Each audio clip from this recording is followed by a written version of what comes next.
अरे धीरे धीरे अइहा हो बेटी, पापा के जांघे बैठी हो।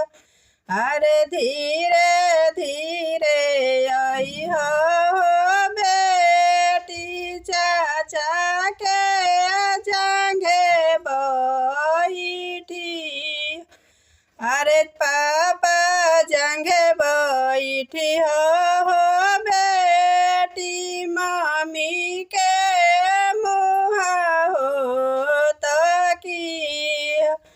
अरे जाते मुँहवा तकबू हो बेटी, ओ तही माया हो लगी।